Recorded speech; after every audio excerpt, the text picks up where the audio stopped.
paz, queridos amigos, queridos irmãos e irmãs, sejam bem-vindos ao nosso canal Espírito e Vida. Hoje abordaremos o tema Os Estágios da Loucura, trazido pelo nosso irmão Eduardo. Os estágios da loucura são tão infinitos e variados que acabam por serem acobertados por uma personalidade forte. É apenas uma maneira de dizer que a pessoa tem desvios de caráter e nem sempre elas encontram outras pessoas certas para arestar, para aprimorar. O tempo passa e a criança chorona, manhosa e birrenta torna-se mais vulnerável e mais cruel. Mas os pais desavisados ainda acreditam num filho de ampla personalidade e não corrigem as tendências amorais e permitem que ele se torne um adulto de insuportáveis características abusivas que transtorna tudo e todos à sua volta.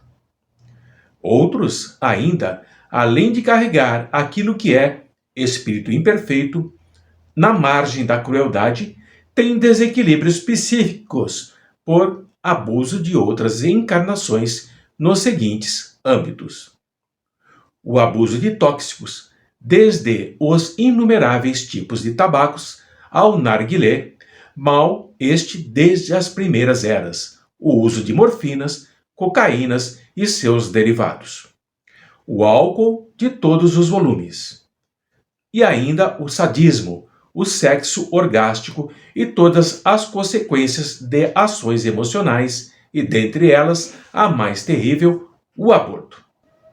Pois este, que é o aborto, além de proporcionar inimigos de igual parte dos assassinados, diante das traições e perfídias, mudam a própria estrutura psíquica e o cérebro físico. Nas encarnações futuras, trará pequenas ou grandes falhas estruturais do perispírito que não conseguirá equilibrar.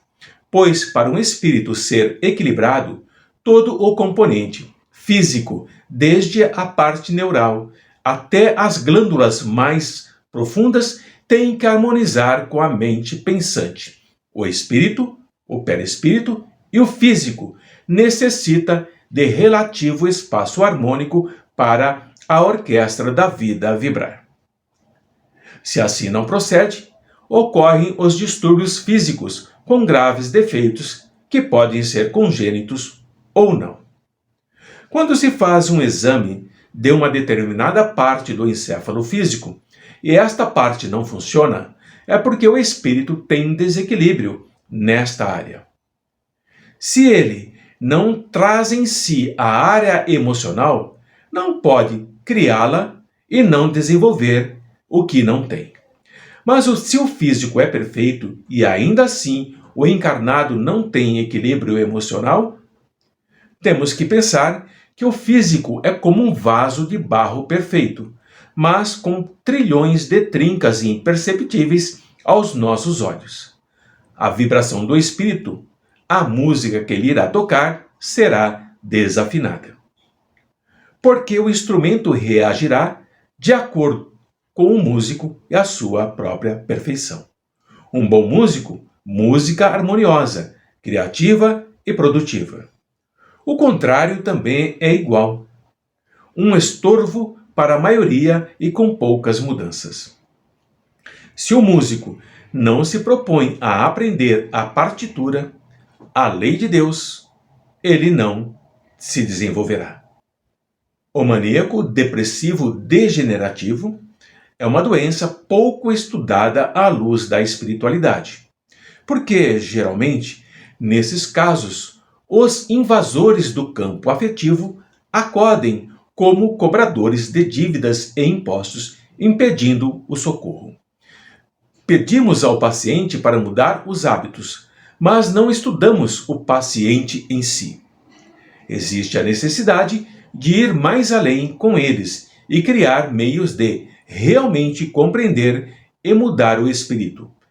Não a parte social, não a sociedade, e não fazer castração do ser em sofrimento, e sim levá-lo ao aprendizado.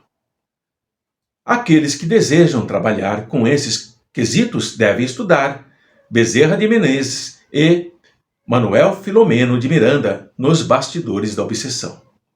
Também não pode deixar de olhar e estudar os passes de cura física, quando desejarem trabalhar no campo orgânico. Porque esses irmãos chegarão até nós, mas eles somente serão socorridos se desejarem mudar. Não há como curar alguém sem o devido merecimento e o esforço próprio. Eduardo, paz, irmãos.